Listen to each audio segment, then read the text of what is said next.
말씀 보겠습니다. 사도행전 26장 24절로 29절.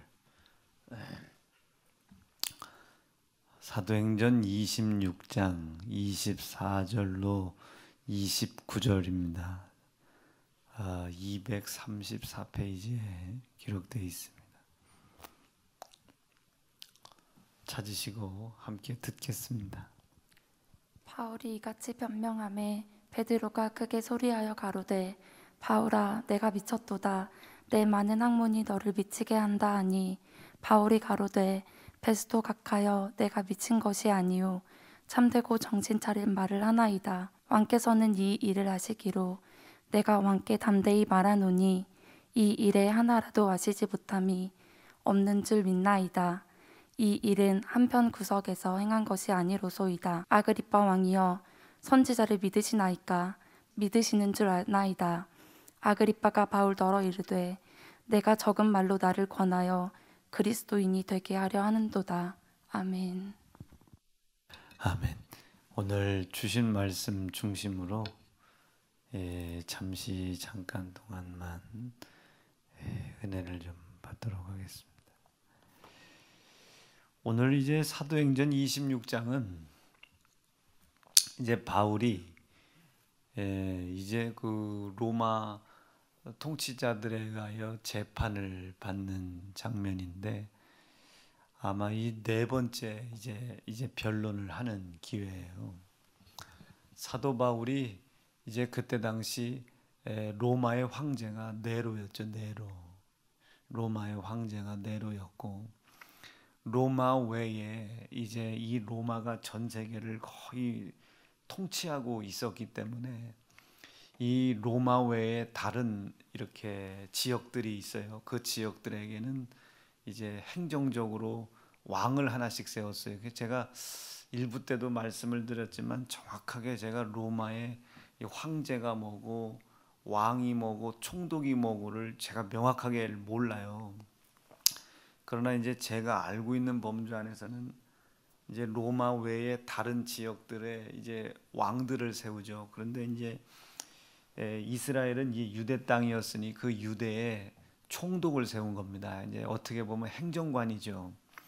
총독을 세웠는데 그때 당시 이제 사도 바울을 변론했던 총독이 이제 베스도라고 하는 사람입니다. 이제 베스도. 이 베스도는 약간 좀 말 들어도 보셨지만 이름을 들어봐세요. 베스도. 베신제 데스? 그래서 베스도. 약간 조금 기회주의적이죠. 이 베스도도 지금 이제 사도 바울을 잘 그 판결을 해야 되는데 베스도가 직접 판결을 하질 않아요. 아까 아침에도 잠깐 봤지만 사도행전 23장에 보면 그 이유가 좀 나옵니다. 이 베스도라고 하는 사람은 좀 약간 기회주의자예요. 이 기회주의자인데 이 베스도가 유대인들을 잘 살피는 거예요. 마음을 열고자 한번 읽어볼게요. 시작. 베스도가 유대인의 마음을 얻고자 하여 바울더러 묻되 네가 예루살렘에 올라가서 이 사건에 대하여 내 앞에서 신문을 받으려느냐.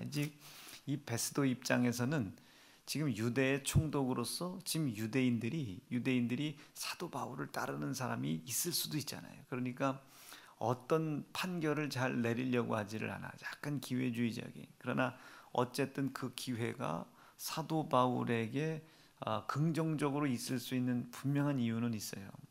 그런데 바보예요. 오늘 26장을 조금 더 들어보면 압니다.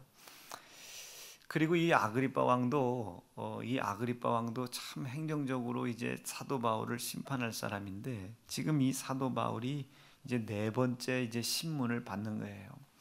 사도 바울이 이렇게 법정에 설 수밖에 없었던 것은 사도행전 21장이나 24장에서 이렇게 우리가 말씀을 가만히 쳐다보면은 사도 바울이 성전을 못 오겠다는 거예요. 성전을 더럽혔다.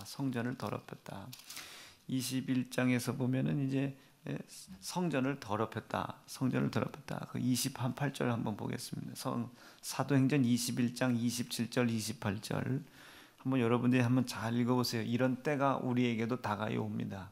우리 이런 때가 27, 8절입니다. 시작. 그 이래가 거의 참에 아시아로부터 온 유대인들이 성전에서 바울을 보고 모든 무리를 충동하여 그들을 붙들고. 자 보세요. 아시아로부터 온 유대인들이 성전에서 바울을 봤는데 이제 충동질을 시작하는 거예요. 충동질을 시작해. 유대인들이 지금 다른 사람들을 충동질을 하여 외치되 이스라엘 사람아 도우라, 이제 좀 날 도와달라, 이게 충동 받아라. 이 사람은 각처에서 우리의 백성과 율법과 이곳을 회방하여 모인 모든 사람을 가르치는 그 자인데 또 헬라인을 데리고 성전에 들어가서 이 거룩한 곳을 더럽게 하였다. 지금 이들이 사도 바울을 지금 죄인 취급하는 이유는 성전을 더럽혔다. 성전을 더럽혔다는 거예요. 성전을 더럽혔다. 근데 성전을 더럽힌 이유가 뭔가 하고 가만히 쳐다봤더니 헬라인들에게, 이방인들에게 복음을 전했다고 성전을 더럽히는 사람이 됐다. 그 성전을 거룩하게 하지 못했다. 이방인들에게 복음을 전했다는 이유로 유대인들이 충동을 하여 사도 바울을 먼저는 아그리빠 왕에게 잡혀가게 했어요. 그리고 베스도라고 하는 이 총독에게 잡혀가게 했습니다. 그래서 사도 바울이 계속 변론을 해요. 변명을 하고 변론을 하는데 사도 바울의 변론을 베스도와 아그리빠 왕이 알아듣지를 못합니다. 왜냐하면 사도 바울은 변론을 하지 않았거든요. 이게 26장에 기록되어 있는 이 사건은 아그리빠 왕 앞에 사도 바울이 섰을 때 이게 보통 이제 네 번째 변론을 하는, 자기의 입장을 변론을 해야 되는데 네 번째예요. 근데 아무리 그 세 번째 법정에 섰을 때까지도 베스도와 아그리빠 왕이 아무리 찾으려고 해도 이를 사형을 시킬 만한 죄가 있질 않은 거예요. 그것이 26장 31절과 32절에 이렇게 기록되어 있어요. 물러가 서로 말하되 이 사람은 사형이나 결박을 당할 만한 행사가 없다 하더라. 그런데 32절에 보니까 이에 아그리빠가 베스도더러 일러 가로되 이 사람이 만일 가이사에게 호소하지 아니하였다면 놓을 수 있을 뻔하였더라. 지금 이게 무슨 말이냐면 지금 이게 네 번째 재판인데 세 번째 재판을 받고 사도 바울이 로마에 있는 이제 우리로 따지면 이제 뭐 대법원쯤 되겠죠. 그 대법원에다가 항소를 했어요. 지금 예루살렘에서 그냥 유대 땅에서 그냥 재판을 받고 끝내도 되는데 그 재판이 끝나기도 전에 로마에다가 본청에다가 항소를 했어요. 이 항소를 하게 되면 이 사도 바울이 이 유대를 떠나서 로마에까지 가서 거기에서 재판을 받아야 되거든요. 이 돌아간 거리가 4,000km랍니다. 4,000km. 그 사건 중에 유라굴로 광풍 사건도 있고 밀레도 사건도 있고 그 사건들이 거기에 다 있는 거예요. 그 쭉 이제 이 로마에까지 가서 재판을 받겠다고 항소를 한 상태예요. 항소를 했어요. 근데 왜 사도 바울이 유대에서 그 재판을 잘 받고 오늘도 보세요. 죄를 찾을 수 없대잖아요.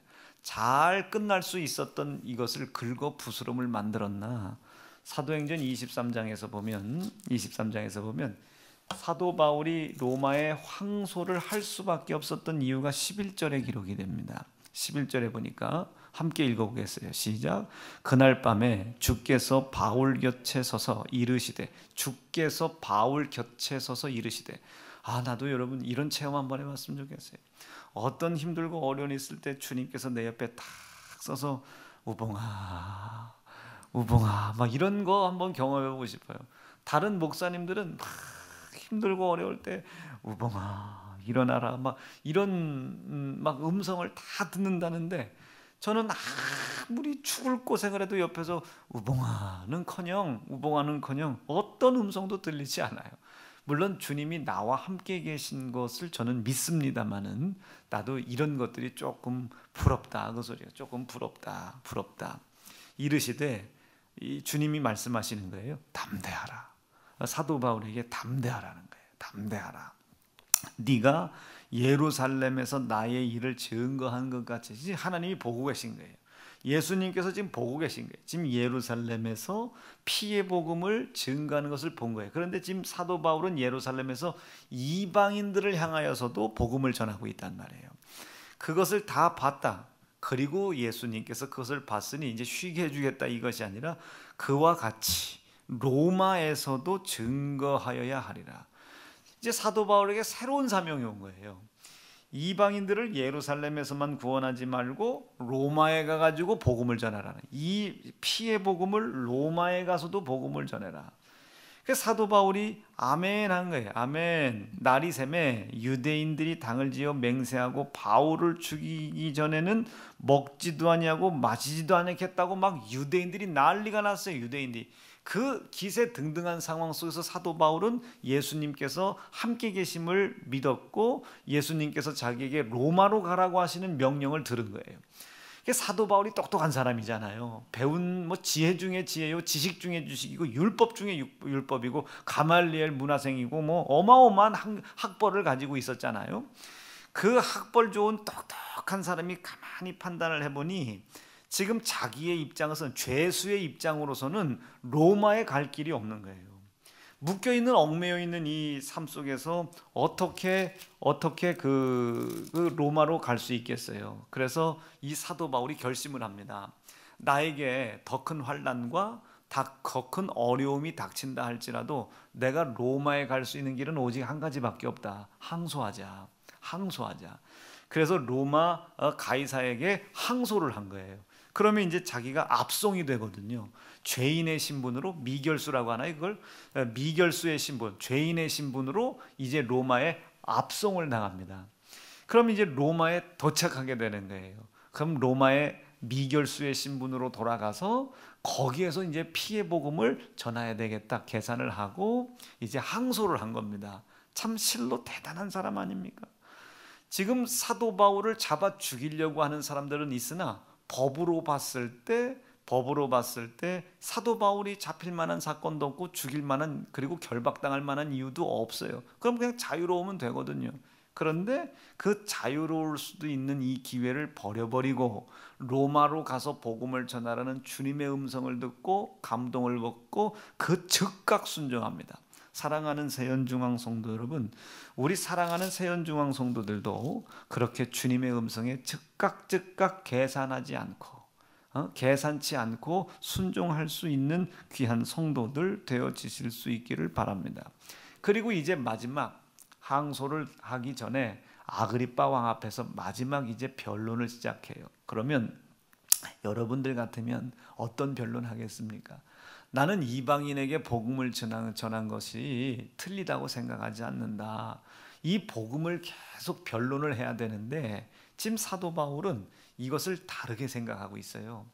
사도 바울은 아그리빠 왕과 그리고 벨릭스라고 하는 이 베스도라고 하는 총독, 이 총독 앞에서 설교할 기회를 얻었다고 이 사도 바울은 생각하는 거예요.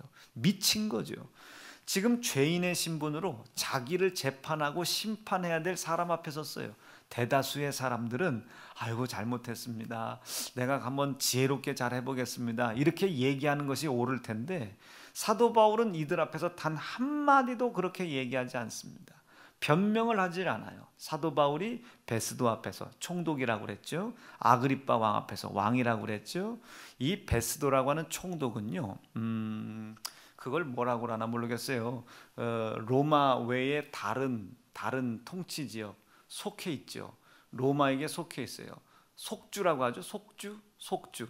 로마에게 속해 있는 외부에 있는 주, 속주. 외부에 있는 주. 이 속주의 이 총독들은 세금을 걷거나 뭐 그리고 행정적인 처리를 하거나 심지어는 채찍을 가지고 사형을 언도할 수 있고 사형을 집행할 수 있는 권한까지도 있는 사람, 상당히 무서운 사람입니다. 그런데 이 베스도 앞에서 사도 바울은 단 한마디도, 자기가 죽을 수도 있음에도 불구하고 사형 언도를 받을 수 있음에도 불구하고 한마디 변명하지 않고 이 사실을, 이 사건에 대하여 그 높은 권세를 가지고 있는 그 자들, 에베소에서도 그렇게 표현하잖아요. 이 마귀가 이 높은 정사와 권세 잡은 자들을 통해서 예수 믿는 믿음의 교회를 회파하고 방해하고 교회를 무너뜨린다고 고백하지 않습니까? 사도 바울이. 이 높은 자들에게 내가 복음을 전할 수 있게 도와주십시오. 기도했더니 하나님이 들어주셨다는 거예요. 그래서 베스도와 아그리빠 왕 앞에서 자기가 복음을 전할 수 있는, 설교를 할 수 있는 기회를 얻었다고 생각을 하는 겁니다. 믿어지시면 아멘입니다. 때를 얻든지 못 얻든지 여러분들도 복음 증거하는 사람들 되기를 바랍니다. 자, 그런데 이게 전반적인 이제 사도행전 26장의 지금 뒷배경입니다. 재미없어요?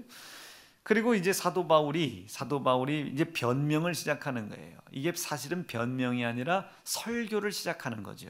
지금 이 법정에는 세 명이 있어요. 베스도가 있고 아그리빠 왕이 있고 사도 바울이 있는 거예요. 요게 누구예요? 이게 지금 베스도요, 요게 아그리빠 왕이고 요게 사도 바울이요. 이렇게 세 사람이 이렇게 있는데 변명을 시작합니다. 베스도가 크게 소리쳤어요. 베스도가 크게 소리질러 가로되 바울아 네가 미쳤도다. 네가 미쳤도다. 여러분, 왜 베스도가 사도 바울에게 너는 미친놈이라고 이 얘기를 했냐면, 지금 사도 바울이 법정에 서서 설교를 시작했거든요. 근데 이 설교 중에 베스도가 가장 이해를 할 수 없었던 것이 바로 전절입니다. 바로 전절 23절. 오늘 제가 여기다 기록을 안 해와가지고 23절입니다. 26장 23절 시작. 23절 시작. 곧 그리스도가 고난을 받으실 것과 죽은 자 가운데서 먼저 다시 살아나사 이스라엘과 이방인들에게 빛을 선전하시리라. 요 이야기를 듣고 베스도가 난리가 난 거예요. 얘라 이 미친놈아, 어떻게 사람이 죽었다 살아나? 그리고 네가 말하는 그 예수가 메시아라고 치자. 메시아가 어떻게 죽어? 사람들에게 어떻게 메시아가 죄를 짊어지고 그 사람들에게 매를 맞고 찢어져 죽어? 그는 그냥 단지 그냥 죄인이었을 뿐이야. 예수를 안 믿는 거야, 이 베스도가. 그러니 베스도가 바울아 네가 미쳤도다. 네 많은 학문이 너를 미치게 한다 하니 사도 바울이 가로되 베스도 각하여, 베스도 총독이여, 내가 미친 것이 아니고 참되고 정신 차린 말을 하는데 너는 못 알아먹는구나 이 등신아. 지금 사도 바울이 일단 베스도를 살짝 무시하기 시작했어요. 학벌을 따지니까, 지혜를 따지니까, 지식을 따지니까 자기보다 훨씬 후배거든요, 이 베스도가. 그래서 너 빠져, 이 자식아, 너 빠져. 지금 나 너랑 얘기하고 싶은 거 아니야. 너는 빠져. 이 참된 그리스도의 복음을 너는 안 받아들여. 너 빠져 임마, 너 빠져. 그리고 베스도가 말을 거는데 이 사도 바울은 누구에게 변론을 시작해요? 아그리빠. 그러니까 너는 지져. 나는 내 할 일 할 거야. 너는 짓고, 사도 바울은 아그리빠 왕에게 복음을 전합니다. 뭐라고 전해요? 왕께서는 이 일을 아시기로 내가 왕께 담대히 말하노니. 지금 베스도는 짓고 있는데 아그리빠 왕에게 설교하고 있는 겁니다. 말하노니 이 일에 하나라도 아시지 못함이 없는 줄 믿나이다. 지금 내가 왜 고소를 당했는지, 내가 그 법정에서 왜 내 변명을 안 했는지 당신은 알고 있을 것이라고 나는 확실히 믿는다. 이 일은 한편 구석에서 행한 것이 아니다. 내가 어느 한 조심스럽게 밀담을 나누듯이, 무슨 모략을 하듯이 유대인의 거룩한 하나님의 성전을 무너뜨리려고 어디서 모략을 하고 중상모략을 한 것이 아니다. 그것이 아니다. 당신도 알지 않냐? 내가 이 일을 숨어서 했습니까? 내가 이것을 내 밥벌이로 해서 했고, 내가 정치적으로 이 로마를 뒤집어 엎으려고 무슨 정치적으로 반역을 일으킨 겁니까? 그렇지 않은 것을 당신이 알고 있을 줄로 내가 확실히 믿는다. 이 일은 한편 구석에서 행한 것이 아니로소이다. 27절에서 아그리빠 왕이요, 선지자를 믿으십니까? 이 얘기가 무슨 얘기냐면, 이 아그리빠 왕은 지금 사도 바울의 이야기를 미루어 봐서도 선지자를 믿고 있거든요. 율법을 믿고 있는 거예요. 구약을 믿고 있는 겁니다. 그런데 그 선지자들이 예언한 자가 누굽니까? 예수이시죠. 그가 메시아로 오신다는 거예요. 자기 백성을 구원할 자이시라는 겁니다. 하나님이 영원히 함께 계시게 하기 위하여 예수를 보내셨대요. 죄를 대신 짊어질 자랍니다. 그 죄를 대신 짊어지고 매를 맞고 고통을 당하고 십자가에서 피를 흘려 죽임당하실 자라는 것을 분명히 선지자들은 예언을 했단 말이에요. 납득되시고 이해가 되시면 아멘입니다. 틀림없이 그 선지자를 당신이 믿습니까? 근데 이 아그리빠는 선지자를 만약에 안 믿는다고 하면 지금 이 사도 바울을 율법적으로 종교적 재판을 할 수 있는 권한이 없어요. 지금 자기가 선지자를 안 믿는데 지금 유대인의 거룩한 성전을 거룩한 성전을 이렇게 성전을 더럽혔다고, 성전을 더럽혔다고 어떻게 사형 언도를 내릴 수가 있겠습니까? 자기가 율법, 선지자를 확고히 믿고 있기 때문에 너는 성전을 더럽힌 자야 라고 말할 수 있겠죠. 납득되셨어요? 이해가 되고 계신 거예요? 그러니까 지금 이 사도 바울은 당신 선지자 믿지 않느냐 말이에요. 그랬더니 아그리빠 왕이 뭐라고? 그래 믿지. 그러니까 내가 너 지금 재판하고 있잖아. 이 이야기입니다. 믿지. 그런데 이 사도 바울은 그 믿는다는 믿음을 어떻게 반격을 하고 있는 거예요. 어찌 그것을 믿으면서 그 선지자가 예언한 그리스도가 당신의 죄를 짊어지고 당신의 손에 매맞고 당신의 손에 피 흘려 십자가에 죽임당하심으로 우리의 구세주가 되시고 예수가 되시고 온 세상의 구원주가 되신다는 예언의 말씀은 안 믿으십니까? 지금 아그리빠 왕이 가만히 앉아있다가 한 대 얻어맞은 거예요. 그렇지. 그 선지자들이 예언했던 그리스도, 선지자들이 예언했던 메시아, 그분을 내가 믿지. 그 선지자의 말을 믿으니까 그분이 바로 이 예수다. 내가 전한 나는 이 예수를 아는 일에 있어서 유대인뿐만 아니라, 이게 디모데에서는 나에게뿐만 아니라 나를 통하여 복음을 들은 모든 자에게이니라. 아멘이시죠? 모든 자에게 내가 믿은 믿음의 역사를 해주실 것이다. 즉 이방인들도 그 복음을 듣고 구원을 받아야 된다고 틀림없이 얘기하지 않았냐. 이방인의 빛이 되실 것이고 이방인의 구원이 될 것이고 온 인류의 구원자 메시아가 될 것이라는 것을 그 선지자들을 통해 그렇게 들었을 텐데 당신이 진짜 선지자를 믿는 사람입니까? 지금 이 아그리빠 왕이 지금 정신이 멍할 겁니다. 도대체 이놈이 자기를 변론을 하려고 하는 것인지 나를 회개를 시키려고 하는 것인지. 그리고 28절에 이렇게 다시 한번 이야기해요. 시작. 아그리빠가 바울더러 이르되 네가 적은 말로 나를 권하여 그리스도인이 되게 하려는도다. 알아차린 거예요. 베스도는 영 못 알아들어서 베스도하고는 얘기를 안 하는데 이 아그리빠 왕은 알아들은 거예요. 알아들었어요. 지금 충격을 받은 거예요. 네가 그 적은 말로, 말도 안 되는 그 말로, 그런데 말이 안 되는 게 아니잖아요. 선지자들이 늘 예언했던 것이 구세주요 메시아니까. 말도 안 되는 네 적은 말로 나를 권하고 그리스도인이 되게 하려는도다. 이미 이 아그리빠는 바울이 증거하는 피의 복음의 권세 앞에 무릎을 꿇은 상태입니다. 무릎을 꿇은 상태예요. 29절입니다. 좀 여러분 이거 세게 읽어보세요. 29절 시작. 바울이 가로되 말이 많으나 적으나, 아이고 다시요. 거꾸로 읽었네. 바울이 시작. 바울이 가로되 말이 적으나 많으나 당신뿐 아니라 오늘 내 말을 듣는 모든 사람도 다 이렇게 내가 지금 결박당한 것 외에는 나와 같이 되기를 하나님께 원하노라 하니라. 그때 그 왕이, 아그리빠 왕이 베스도 총독과 함께 일어났어요. 그리고 물러갔어요. 가면서 뭐라고 얘기합니까? 내가 들어봐도 대단하다야. 쟤 대단해야. 사형받을 만한 일도 없고 지금 이 법정에 묶여 있어야 될 이유는 없는 것 같다. 근데 아깝다. 저렇게 이유도 없고 까닭도 없는 저 사람이 왜 로마의 가이사랴에다가 항소를 했을까 궁금한 거예요. 이제 궁금해. 이 아그리빠 왕이 궁금해. 이게 무슨 소리야? 이미 욕은 하고 있지만 세연중앙교회가 어떻게 코로나인데도 아직 살아남지? 궁금한 것은 이미 진 거예요. 우리 교회에게 이미 무너진 겁니다. 실상은 우리 교회에 있는 하나님의 스케줄, 이거에 진 거예요. 이 교회에 있는 예수의 피의 복음에 진 거예요. 이 교회에 예수 피만 증거하는 하나님의 말씀 앞에 이미 진 거예요. 궁금해요. 궁금한 건 이미 진 거예요. 이제 우리도 고백을 해야 되는 거예요. 내가 이렇게 결박당하는 것 외에, 당신에게 부끄러운 것이 없습니다.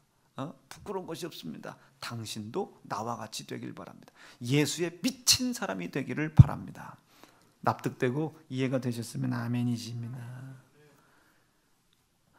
사도 바울이 이렇게 미친 짓을 할 수가 있었어요. 자, 오늘은 제가 왜 이렇게 구구절절히 사도 바울이 마지막 로마에 가게 된 상황의 뒷 배경을 설명을 해드렸냐면, 제가 이 사도 바울을 읽고 궁금했어요. 지난주에 제가 다윗의 믿음의 클라이막스에 대한 부분을 얘기했죠. 이 다윗은 그 광야에서 말이에요, 작대기 하나를 들고 이리와 승냥이 떼를 싸워 이긴 것도 참 훌륭한 믿음입니다. 굉장한 믿음이에요. 그 일을 마친 후에 아버지의 말씀을 듣고 형들이 전투를 하는 곳에 가서 형들을 살피고 오라고 한 말씀을 듣고 전쟁터에 나간 것도 참 훌륭한 믿음입니다.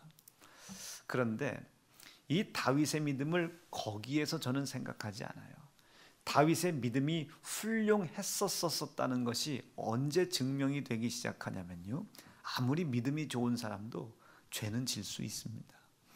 죄를 지어도 된다는 소리는 아니고, 이 왕이 그런 상황을 통해서 다윗이 왕의 자리에 올라갔는데, 이 왕의 자리에 올라가서 어느 날 낮잠을 잤다는 거예요. 낮잠을. 여러분, 낮잠 자지 않기를 바랍니다. 낮잠을 자고 일어났더니 그 높은 성전 위에 그 지붕 위에 올라가서 보니 저 앞에 누가 그 앞에 저녁 때 저 한 여인이 목욕을 해요. 이게 우리아의 아내 밧세바인 거예요. 그 아내가 가만히 보아하니 부정한 날이 다 지난 거예요. 여인으로서 이제 율법으로 봤을 때는 부정한 날이 있어요. 이게 부정한 날이, 그 부정한 것을 깨끗이 한 거예요. 우리 인간의 입장에서, 하나님의 거룩한 입장에서 봤을 땐 그건 부정한 사실 날이 아니고 아이를 생산해낼 수 있는 증거가 되잖아요. 그러나 율법으로 봤을 때는 그것이 부정한 것이다. 그 부정한 날이 다 끝나고 몸을 깨끗하게 한 거예요. 몸을 여러분, 이 여인이 자기의 부정함을 씻고 몸을 깨끗하게 하는 이유가 뭐겠습니까? 여인이 부정함을 씻고 자기의 몸을 깨끗하게 단장을 하는 이유가 뭐겠어요? 남편을 맞아들이기 위해서입니다. 납득이 되셨으면 아멘이죠. 근데 다윗이 그 부정함을 깨끗한 것을 보고 우리아의 아내 밧세바를 들게 한 거예요. 남편을 맞이해야 할 밧세바에게 자기를 맞이하라고 한 거예요. 여기서부터가 간음입니다. 여기서부터가 간음인 거예요. 그런데 하나님이 그것을 그냥 지켜보셨어요. 허용하신 것이 아니라 지켜보셨어요. 불순종은 분명한 죄입니다. 그리고 그 죄로 인하여 이제 다윗의 마음에는 조급함이 생겨요. 조급함이 생겼죠. 왜? 우리아가 돌아왔거든요. 우리아가 돌아왔는데 밧세바에게 아이를 가졌다는 소식을 듣습니다. 그러니 이 다윗이 조급하여 누구를? 우리아를 죽입니다. 악을 도모했어요. 우리아를 가장 전쟁터의 아주 치열한 전쟁터에 갖다 놓고 나머지 이스라엘 군사들을 뒤로 쑥 뺐어요. 그러니 혼자 싸우는 거예요, 우리아가. 그러니 안 죽을 리가 없죠. 그리고 전사됐다는 소리를 듣습니다. 그리고 밧세바를 궁 안으로 들이는 거예요. 이것을 하나님께서 이렇게 표현하십니다. 다윗의 그 소위, 그 다윗의 소위를 여호와 하나님께서 악하게 보시더라. 27절. 그 여호와 하나님께서 다윗의 그 소위를 보시고, 그 소위를 보시고 여호와 보시기에 악하였다. 27절에 소위가 악하게, 하나님이 악하게 말씀하셨다. 그 악이라고 하는 것이 이제 다윗의 가정 속에 뭘 갖고 옵니까? 사망의 뭉침한 문제들을 끌고 들어와요. 아주 엄청나죠. 아주 어마어마합니다. 압살롬이 반역을 일으키고 피비린내가 다윗의 왕가에 끊어지지 않고 엄청난 고난과 고통, 심지어 저주라고 여길 만큼 어마어마한 일들이 벌어져요. 그때에 나단이라는 선지자가, 대리자죠. 하나님의 대리자. 그 아버지께서 설교하셨잖아요. 사무엘하 7장을 가지시고, 그때 아버지께서 뭐라고 설명하셨냐면은 이 나단 선지자가 그 유대 땅에 다윗의 왕의 종교적인 고문을 역할을 감당하는, 모든 종교적인 모든 것을 담당하는 사람인 거예요. 이 나단 선지자가 왕 앞에 와서 그 나단 선지자가 다윗의 행위를 책망합니다. 어마어마하게 책망을 해요. 그 책망 소리를 듣고 이 다윗이 울며 회개하기 시작하는 거예요. 침상을 띄우고 그의 덮고자 하는 이불을 적십니다. 여러분, 고통 중에 우세요. 고난 중에 하나님 원망하지 말고 우세요. 고통과 고난과 근심과 단 한 치 앞도 앞으로 전진할 수 없는 상황을 만나셨거든 여러분, 침상이 뜨도록 우십시오. 여러분들의 요가 젖도록 우십시오. 요가 젖도록 우십시오. 그게 살 길입니다. 다윗이 그렇게 울었어요. 그렇게 그 정도 했으면 고난이 떠나가야 되는데 그때부터 본격적으로 고통과 고난이 시작돼요. 저는 여기서 다윗의 믿음을 다시 평가하는 겁니다.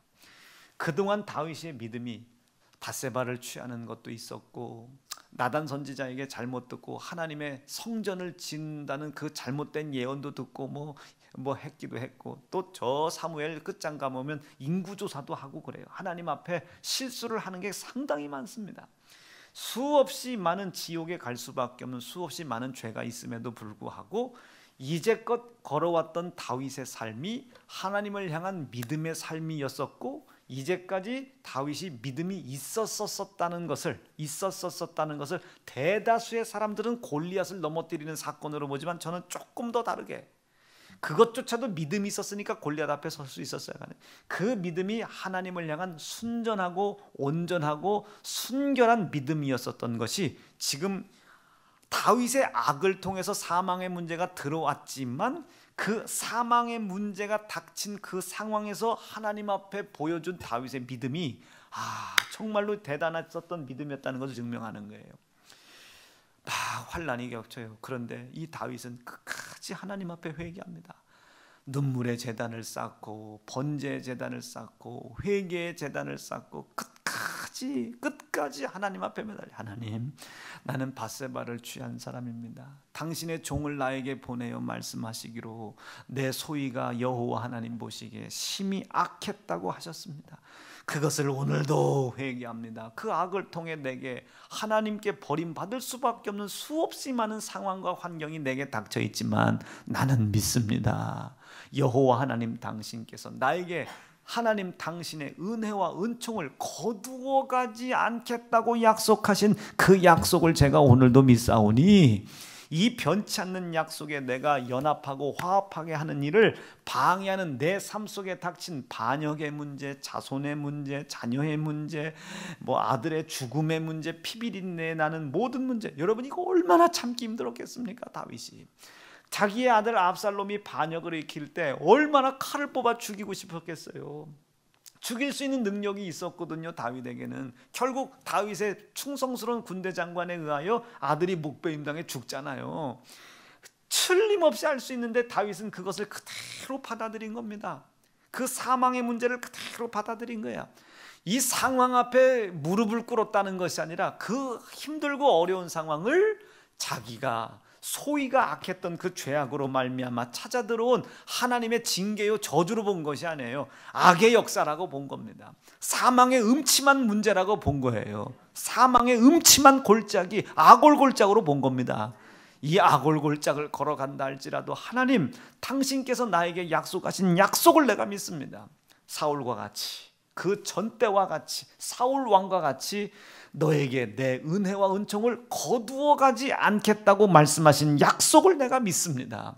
이 약속에서 내가 절대로 떨어지지 않게 도와주시옵소서.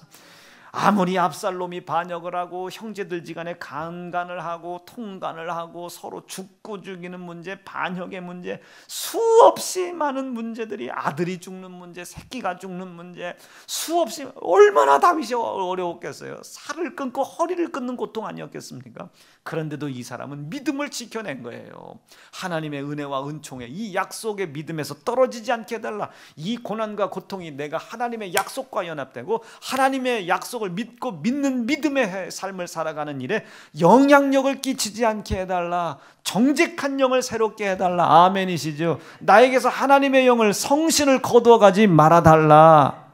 한번 읽어보시겠습니다. 시작. 하나님이여, 정한 마음을 창조하시고 내 안에 정직한 영을 새롭게 하소서. 나를 주 앞에서 쫓아내지 마시며 주의 성신을 내게서 거두지 마옵소서. 주의 구원의 즐거움을 내게서 회복시키시고 빼앗기지 않게 도와주시고 자원하는 심령을 주사 빼앗기지 않게 도와주시고 제사하는 마음 뺏기지 않게 도와주시고 감사하는 마음 뺏기지 않게 하시고 아멘이시죠. 자원하는 심령을 주사 나를 붙드소서. 정결한 마음 주시옵소서. 오 주님, 정직한 영을 새롭게 하소서. 정결한 마음 주세요. 정결한 마음 주시옵소서. 오 주님, 정직한 영을 새롭게 하소서.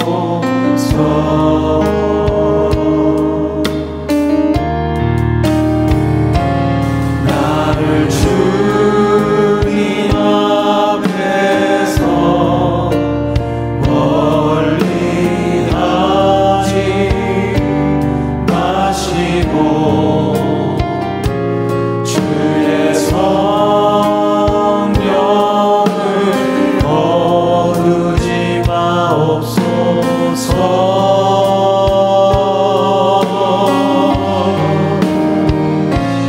그 구원의 기쁨 다시 회복시키시고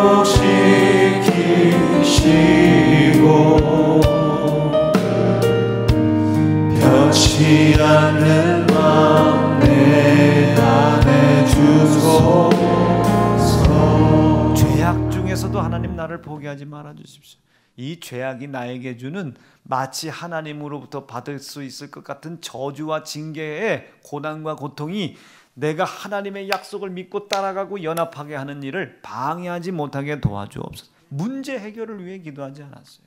내가 죄값은 받겠다는 거예요. 그러나 당신의 약속 잃어버리지 말아달라는 겁니다. 이것을 죄송합니다, 연단이라고 하는 거예요. 이 다윗이 이 연단을 받아요. 아주 혹독하게 받습니다. 아주 혹독하게 받아요. 그런데 그 혹독한 연단 속에서도 그 믿음이 빛을 발하는 거예요. 이게 믿음의 클라이먹스입니다. 다윗 앞에 골리앗이 섰을 때 진짜 이 사람은 순전하고 온전한 믿음으로 섰었구나.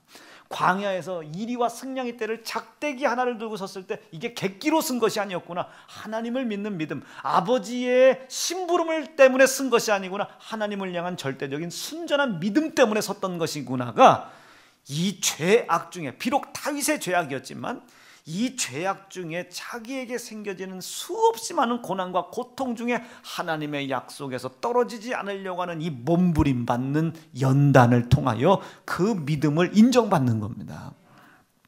우리 사랑하는 세연중앙 성도들이 이 코로나 때문에 가정 어려웠죠. 경제 어려워졌죠. 힘들고 어려운 일 많이 생기지 않았습니까?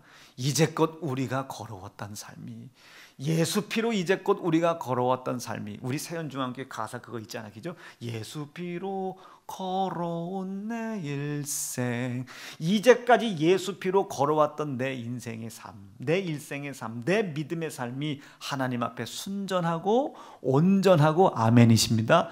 비록 죄악은 내 속에 가득하지만 정결했었다는 것을 이 코로나라고 하는 힘들고 어려운 시기에 하나님께 보여드릴 수 있는 귀한 성도들 되기를 바랍니다.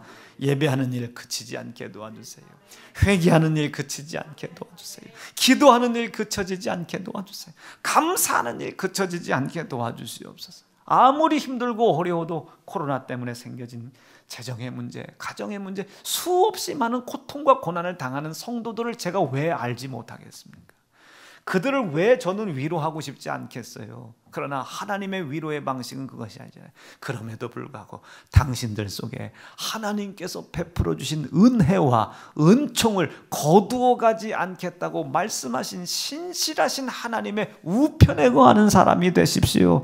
그래야 여러분들이 삽니다 라고 저는 여러분들에게 말씀드릴 수밖에 없어요. 저는 여러분들을 위로할 수 있는 자가 아니에요. 그 말씀을 듣고 와보세요. 그 말씀을 주신 하나님이 여러분들을 위로해 주실 겁니다. 하나님이 여러분들을 위로하시는 거예요. 목사가, 교회가 여러분들을 위로할 수 있는 게 아니에요. 목사는 성도들이 위로를 받을 수 있는 곳으로 인도만 해주면 되는 겁니다. 여러분, 성도의 사업장이 어려워진 거, 성도의 건강이 어려워진 거 제가 왜 모르겠어요? 제가 왜 알지 못하겠습니까? 그러나 그것을 위로할 수 있는 권한이 제게 없잖아요. 그들을 살펴줄 수 있는 권한이 제게 없잖아요. 오직 하나님의 말씀으로 그 말씀이 그들에게 사슬이 되는 거예요. 주의 말씀이 그에게 사슬이 되는 거죠. 그 사슬이 되어 그 말씀이 깨닫게 하시는 하나님의 은혜를 깨닫는 겁니다. 그 은혜를 깨닫고 그 말씀을 사슬 삼고 그 하나님의 변치 않는 약속, 나에게 하나님의 은혜와 은총을 거두어 가지 않겠다고 말씀하신 신실하신 그 하나님의 약속, 이제껏 여러분들이 예수 피를 가지고 이제까지 걸어오셨다면 그 걸어온 믿음이 재정의 부유함, 건강의 부유함, 자식의 입신양명, 부귀영화 때문이 아니요 오직 내 영혼의 영생 때문에 하나님의 은혜가 너무 감사하여 이제까지 믿음을 지켜왔었다는 것을, 그 순전하고도 온전한 믿음, 순결한 믿음을 이제 이 시간에, 이 때에 하나님께 보여드릴 수 있기를 바랍니다. 하나님을 영화롭게 해드릴 수 있기를 바랍니다. 이 코로나가 때문에 나에게 발생된 수없이 많은 문제들, 많은 고통의 문제들이 내 속에 있다 할지라도 하나님 나에게 베풀어 주신 그 은혜, 그 은혜와 은총을 나에게서 거두어 가지 않겠다고 약속하신 그 약속과 내가 연합되게 도와주시옵소서. 지금 당면한 모든 고통과 고난의 문제는 내가 하나님 원치는 않지만 연단받는 시간이 되게 도와주시되 이 연단의 시간이 속히 이루어갈 수 있도록 인도해 주시옵소서. 주의 은혜 사슬 되사 나를 주께 매소서. 우리 마음은 연약하여 범죄하기 쉬우니 하나님이 받으시고 주의 귀한 은혜 받은 자 고백하세요. 주의 귀한 은혜 받고 일생 빚진 자 되네. 주의 은혜 사슬 되사 나를 주게 되소서. 우리 마음은 연약하여 범죄하기 쉬우니 하나님이 받으시고 천국이 다시 한번요 지소서. 주의 귀한 은혜 받고 일생 빚진 자 되네. 주의 은혜 사슬 되사 나를 주게 되소서. 우리 마음은 연약하여 범죄하기 쉬우니 하나님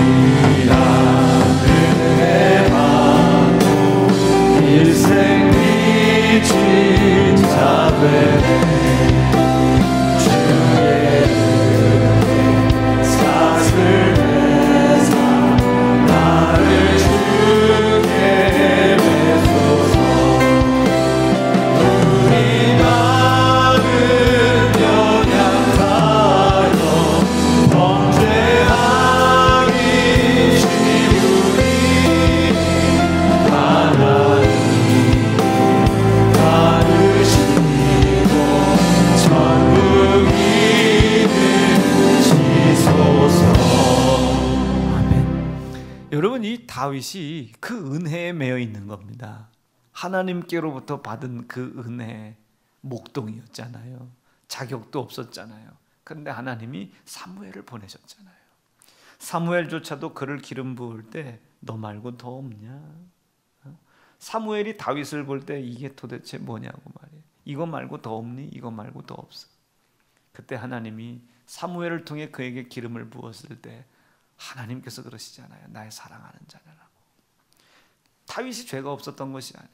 그 수없이 많은 죄악이 반복됨에도 불구하고 그가 하나님을 향했던 사랑과 믿음이 순전해 있음을, 그의 죄악으로 말미암아 하나님께서 네 소위가 악하다고까지 책망을 하셨음에도 불구하고 그 하나님의 은혜에서 떨어지지 않으려고 그의 약속을 붙잡고 그 약속에서 떨어뜨리려고 하는 수없이 많은 다윗의 허리를 끊을 것보다도 더 고통스러운 그 고난 속에서도 하나님을 향한 믿음을 지킨 겁니다. 이 다윗의 믿음이, 지난날의 믿음이 그냥 객기가 아니었음을, 아버지를 위한 것이 아니라 하늘 아버지를 향한 순결한 믿음이었음을 증명하는 아주 계기가 된 거죠. 사랑하는 성도 여러분, 세상은 다 어렵다고 그래요. 세상은 지금 다 혼란하다고 합니다. 세상은 다 죽겠다고 얘기해요. 한순간도 살 수 없다고 이야기하는 순간입니다. 그러나 우리 사랑하는 세연중앙 성도들은 이제까지 예수 피로 걸어왔던 내 믿음이 순전한 것이었고 순결한 것이었고 하나님을 향한 온전한 믿음이었었음을, 이 힘들고 어려운 시기에 회개하는 일과 기도하는 일과 우리 7가지 감사 있죠. 아는 대로 한번 해보려고 합니다. 주일 성수, 11조, 감사, 전도, 충성, 기도, 성경 통독, 이 7가지 감사가 하나님 앞에 순전하게 올라가심으로 말미암아 보혈의 공로를 영화롭게 하는, 믿음을 순결하다고 인정받는 성도 되기를 바랍니다. 지금이 바로 그때예요. 사도 바울도 마찬가지입니다. 이 사도 바울이 그렇게 예수를 핍박했었잖아요. 예수께서 뭐라고 하십니까? 사울아, 사울아, 어찌하여 너희가 나를 핍박하느냐? 사울아, 사울아, 어찌하여 네가 나를 핍박하느냐? 누구십니까? 네가 핍박하는 예수라. 사도행전에서 다메섹으로 가고 있는 와중에 예수 그리스도께서 사도 바울에게 이야기하지 않습니까? 한번 저것만 읽어볼까요? 시작. 대답하여 주여 니시오니까 가라사대 나는 네가 핍박하는 예수라. 이 사도 바울이 그 이야기를 듣고 무릎을 꿇습니다. 아, 내가 예수를 핍박하고 있었던 사람이구나. 하나님을 향한 열심이라고 내가 속고 있었을 뿐이구나. 저 고백 이후에 사도 바울은 하나님의 은혜를 압니다.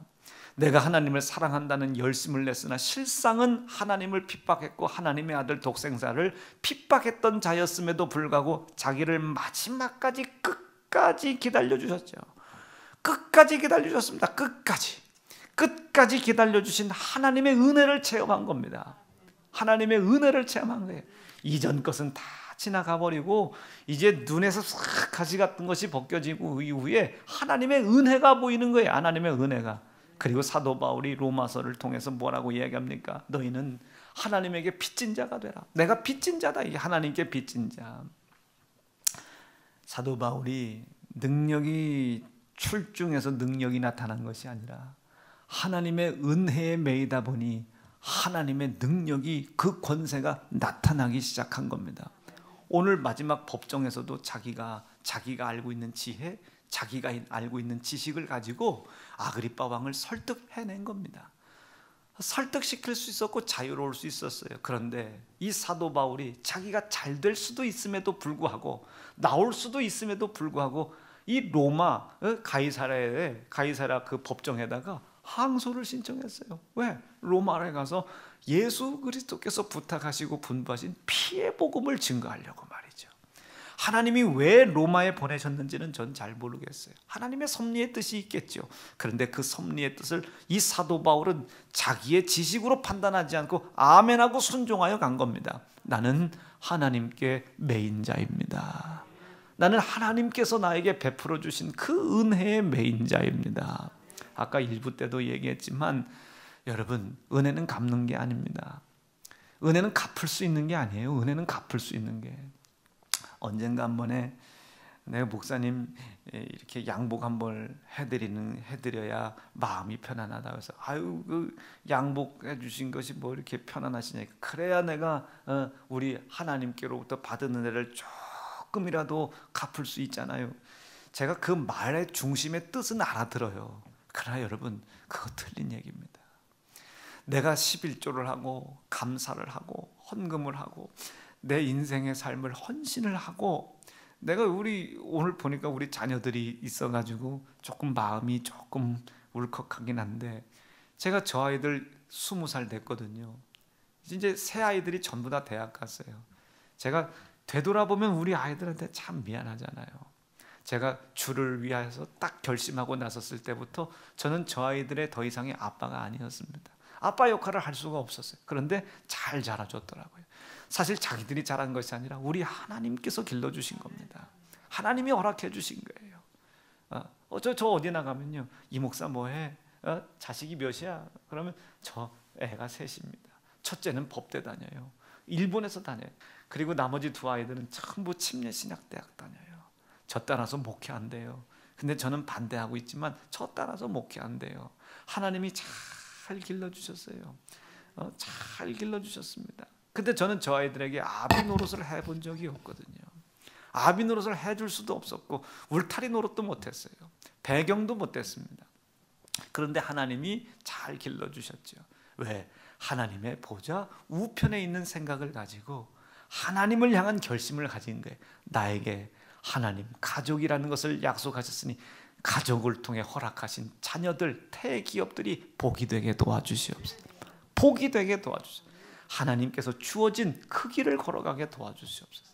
세상의 유익과 세상의 이익 보지 말고 하나님께서 정해주신 길, 하나님께서 가라 하신 길, 그 길을 아멘으로 가는 하나님의 우편에 속해 있는 자가 되게 도와주시옵소서.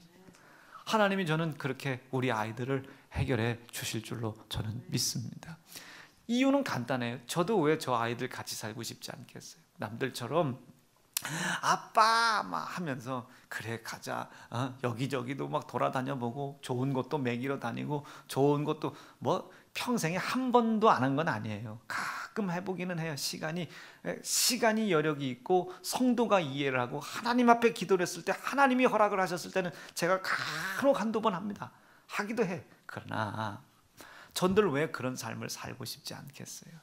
그러나 제가 이렇게까지 결심을 할 수 있는 이유는 오직 한 가지입니다.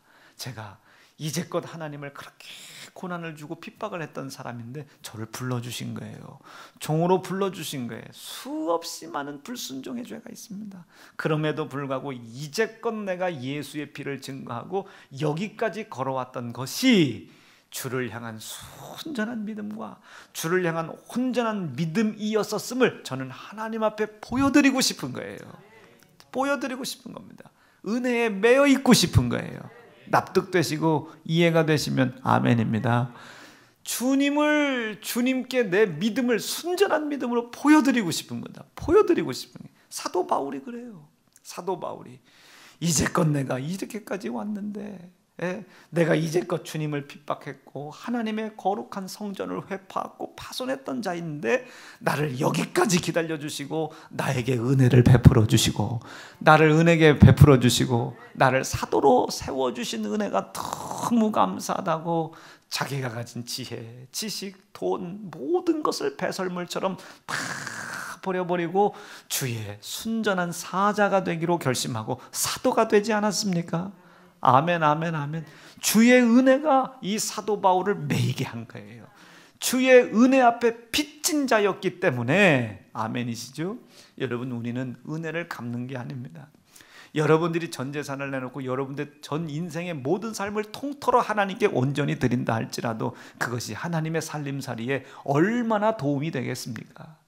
아들 예수를 희생시키기까지 여러분들을 사랑하신 말없으신 하나님의 은혜가 여러분들이 그 인생의 모든 삶을 통째로 올려드린다고 한들 그 얼마나 해결이 되고 얼마나 해소가 되겠습니까?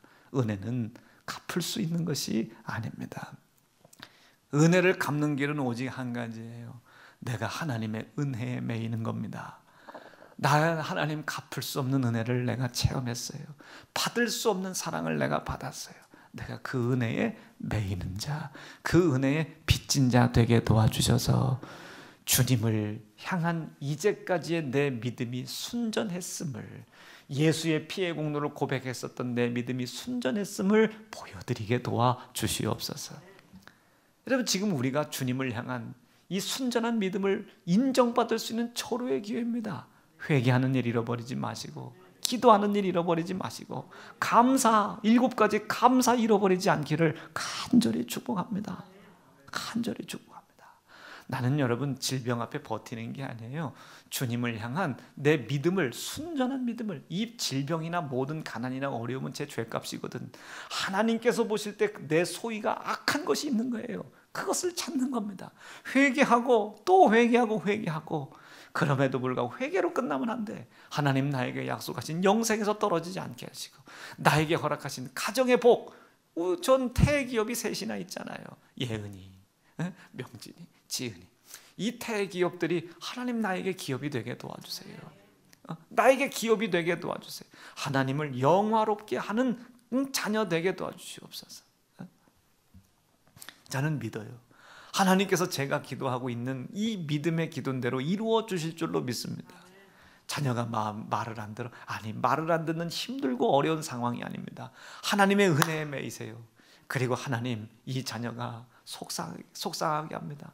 이 속상한 것 때문에 이 자녀가 내 태 기업으로 만들어 주시겠다고 하신 하나님의 약속 잃어버리지 않게 도와주시고, 자녀가 속을 썩이고 말을 안 들을 때마다 하나님 보시기에 이 아비된 자의 소위가 악해 보였던 것들을 찾아 회개하게 도와주시옵소서.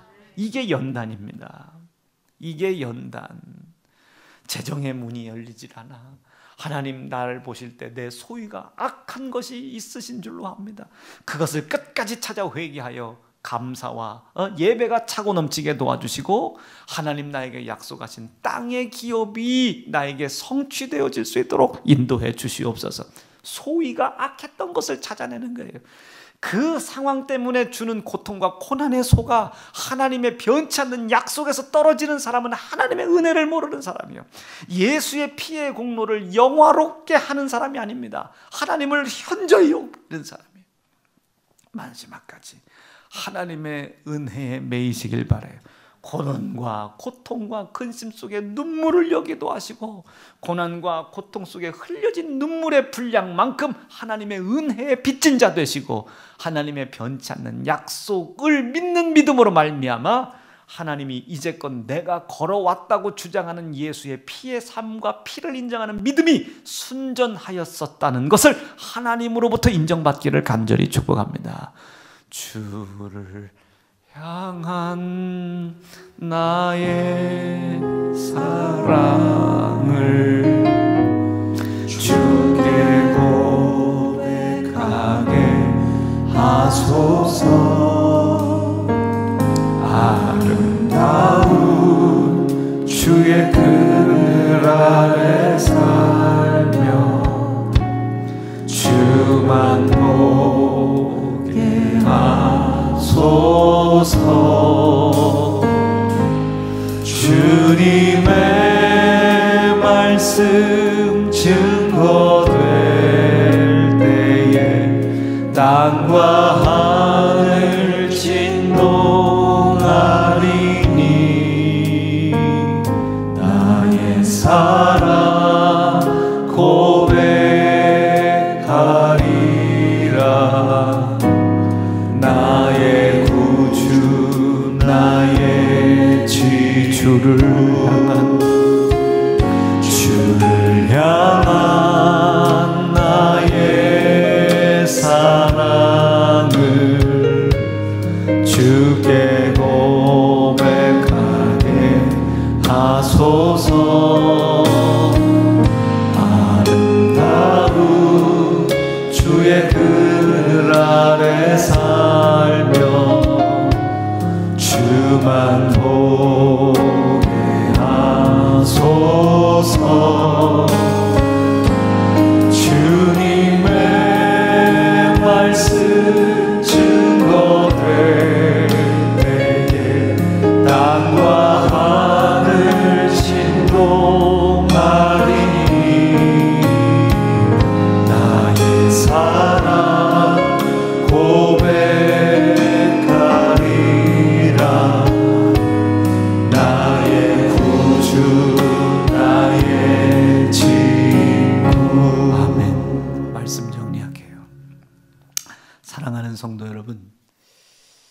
제가 오늘 좀 더 설교를 좀 할 수가 없을 만큼 좀 사도 바울에 대하여 격합니다. 여러분, 하나님의 은혜에 매이는 사람 되시길 바랍니다. 양복 한 번 해주고 하나님의 은혜 갚는 거 아닙니다. 부모님 용돈 한 번 드리고, 부모님 카네이션 한 번 달아드리고, 부모님 효도 관광 한 번 시켰다고 해서 은혜 갚는 거 아니에요. 그 모든 행위가 은혜의 매인 상태에서 하셔야 됩니다. 은혜의 매인 상태에서. 아멘, 아멘, 아멘. 나는 하나님, 우리 부모님으로부터 받은 은혜를 갚을 길이 없어요. 그 은혜에 매여 있는 사람입니다. 나에게 생명을 요구한들 그 생명을 안 드릴 수가 없어요. 내가 그 은혜에 매여 있는 사람입니다. 여러분, 이 하나님의 은혜에 매여 있는 성도들 되길 바랍니다. 그러니 이제껏 사도 바울이 걸어왔던 그 모든 길들이 비록 이전에 열심과 열정을 가지고 교회를 무너뜨리고 예수를 핍박하고 고난했으나, 그럼에도 불구하고 하나님께서 그 사도 바울을 살려놓으신 이유가 뭡니까? 그 믿음이 몰라서 그렇지 하나님을 향한 순전한 믿음이었음을 여기에서 증명하는 겁니다. 다윗이 밧세바를 취하잖아요. 도둑질을 하잖아요. 그리고 이 다윗이라는 사람이 수없이 많은 죄를 저지르잖아요. 근데 왜 다윗은 그냥 살려놨을까요? 몰라서 그렇지. 몰라서 그 죄를 졌지. 하나님을 향한 사랑과 하나님을 향한 이 믿음이 순전했음을, 온전했음을 어디에서 보여주는 거예요? 다윗이 그 고통과 고난이 닥치는데도 불구하고 하나님의 변치 않는 그 약속을 믿는 믿음이 변하지 않잖아요. 지금 방금 말씀 띄운 거 한번 읽어보겠습니다. 시작. 내가 주께만 범죄하여 주의 목전에 악을 행하여 싸우니 주께서 말씀하실 때에 의로우시다 하고 판단하실 때에 순전하시다 하리이다. 나는 악을 행했으나 이 악을 내가 몰라서 악을 행한 거예요. 다윗이 하나님을 향한 이 믿음이 순전해 있음을 이제 하나님이 보시기에 네 소위가 악하다고 말씀을 하셨음에도 불구하고 그때부터 불어닥치는 다윗의 믿음을 충분히 흔들 만한 그 어마어마한 사건 속에서도 하나님을 향한 순전한 믿음을 지켰습니다. 이전의 모든 소위가 악했으나 하나님은 순전한 믿음으로 보신 거예요. 사랑하는 새연중앙 성도 여러분, 우리도 사도 바울처럼 다윗처럼 이 하나님의 은혜에 매이는 성도 되길 바랍니다. 뭐 되도 않는 11조 몇 푼하고 감사 몇 푼하고 하나님의 은혜를 갚아가고 있는 중이라고, 내가 하나님의 은혜를 다 헤아릴 수 없지만 그래도 요만큼이라도 하고 요만큼이라도 갚아갈 수 있도록 해주셔서 감사하다고. 여러분, 성전 건축할 때 자기가 할 수 없는 돈을 막 빚내서 하고 집 팔고 하고, 이게 하나님의 은혜, 받은 바 은혜를 갚았다고 생각을 하거든요. 자기가 무엇인가 하나님의 은혜 앞에 갚았다고 생각하거든요. 하나님의 은혜를 갚았다고, 갚아가고 있다고 생각하는 순간 인간은 타락하게 되어 있습니다. 우리는 무엇을 해도 하나님의 은혜를 갚을 수가 없거든요. 아들을 때려 죽이고 아들을 찢어 죽인 자에게 어찌 그 아들이 예수의 피와 살을 먹고 마시게 하여 영생을 약속하실 수 있겠어요? 이 은혜 앞에 우리는 항상 빚진 자가 되시기를 바랍니다. 그 믿음이 있어야 살아요. 그 믿음이 이 힘들고 어려운 시기에 회개하게 하고 감사하게 하고, 아멘입니다, 기도하게 하는 겁니다. 그 회개와 기도와 감사로 하나님의 은혜에 매여 계실 수 있기를 간절히 축복합니다. 주의 은혜 사슬대사 나를 주께 내소서. 우리 마음은 연약하여 범죄하기 쉬우니 하나님이 받으시고. 중심을 다해 마지막 한 번만 찬송하고 기도하겠습니다. 주의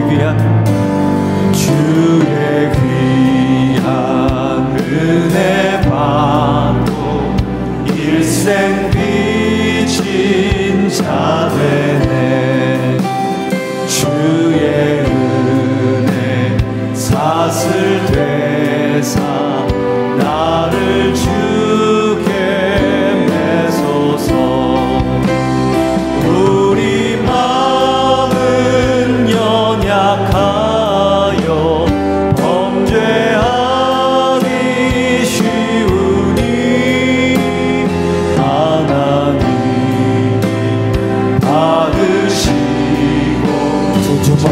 드시고 주의 이름 부르짖고 합심하여 기도합니다. 주여